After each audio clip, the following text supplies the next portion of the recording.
Bonjour à tous. Juste avant de présenter rapidement mes champs de recherche et de travail, vous dire que je suis extrêmement heureuse, extrêmement honorée d'être avec vous.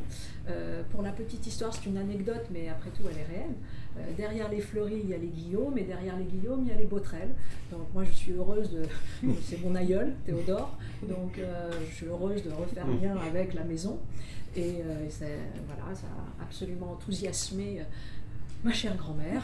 Et donc, il m'a, là encore, ce week-end, m'a montré les photos de toute la famille devant la statue. Enfin bref, donc je suis professeur titulaire d'une chaire qui s'appelle Humanité et Santé au Conservatoire national des arts et métiers de Paris, et je suis également prof associé à l'école des mines. Je travaille sur, c'est un nom un peu barbare, la régulation démocratique. Qu'est-ce que ça veut dire? C'est tout simplement la réforme des comportements citoyens, comme agent transformateur, et en même temps, bien évidemment, la réforme des politiques publiques, la réforme des institutions, mais c'est de montrer que la conception de l'intérêt général n'est pas uniquement étatique. L'État n'a pas le monopole de la conception de l'intérêt général, et qu'au contraire, nous tous, les citoyens, les universitaires, après les musées, les lieux, les tiers-lieux, etc., nous pensons ce commun, nous fabriquons ce monde commun. Et j'ai mis en place les premières chaires de philosophie à l'hôpital.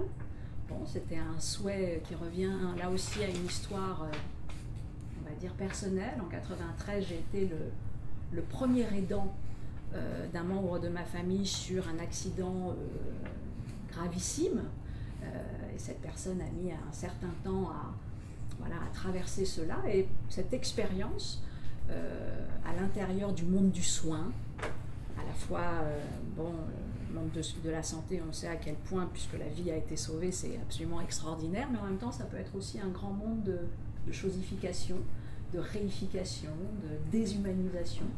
Et donc, quand j'étais jeune étudiante, en 1993, j'étais déjà sur le chemin de la philosophie, je me suis dit, voilà, c'est très simple.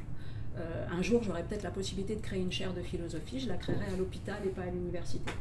Donc, résultat, comme je suis un petit peu lente, j'ai mis 15 ans à le faire, mais voilà, aujourd'hui, elle existe, cette chaire de philosophie. Elle a d'abord été créée à l'Hôtel-Dieu, puis aujourd'hui, elle est à Sainte-Anne. Demain, elle sera à Clermont, peut-être, qui sait, à Rennes, voilà. En tout cas, elle est en Creative Commons, bien évidemment. Et ça aussi, c'était important pour moi, voilà, d'être associée au champ libre comme un lieu de pensée, mais comme un lieu qui fabrique le monde de demain et qui ne fait pas simplement délivrer du discours. Pour moi, la démocratie, c'est ce que nous construisons avec nos pensées, nos rêves, nos désirs. Voilà, nos efforts pour inventer. Donc c'est quand même je vais dire avec là aussi un mot un peu barbare, mais c'est derrière la démocratie, il y a quand même une logocratie, il y a quelque chose du logos qu'on essaye de faire advenir avec les autres, pour les autres.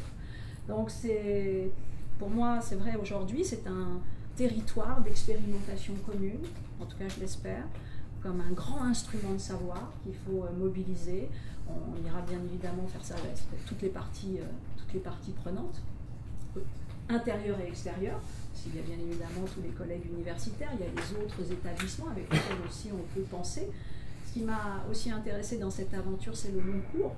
Aujourd'hui, 3 ans, c'est une éternité. Donc, et puis peut-être qui sait encore plus. Donc c'est vrai que là, tout d'un coup, on avait la possibilité de déployer voilà, une réflexion, mais de l'incarner et de faire un aller-retour comme ça entre la pratique et le théorique et de le donner à voir. Donc, le premier, c'est comment demain les champs libres permettent aux uns et aux autres de transformer leur vie. Voilà, c'est tout simple, hein, voilà mon programme. Donc, non, il n'y a pas d'ambition aucune, il y a beaucoup de modestie. Bon, donc voilà, mais c'est vrai que cette envie de faire qu'un instrument de savoir est un instrument existentiel et vient nous permettre d'inventer notre vie, c'est une question qui a son importance pour moi. Et c'est vrai que d'être associé au champ libre est vraiment une chance et une joie. Et puis on dira le concret, par quoi ça passe. Je laisse d'abord Corinne discuter de cela, et puis voilà.